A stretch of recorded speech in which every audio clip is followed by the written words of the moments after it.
nada, mas também ao mesmo tempo passei crescido e compensada por ele. Eu nasci numa família completamente, é quase só artista. Eu sou só mais uma artista.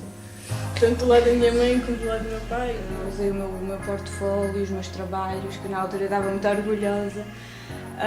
Eles são os meus pais de sempre, passaram-me valores que acho que só eles é que me poderiam passar.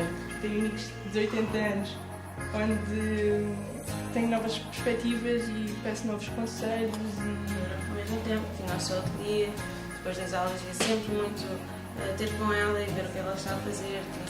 Uma editora norte-americana que descobriu trabalhos meus. Comecei a trabalhar, queria ser um bocado independente. Era muito novo quando saí para Estrasburgo, em França, e passei lá 4 anos com a família.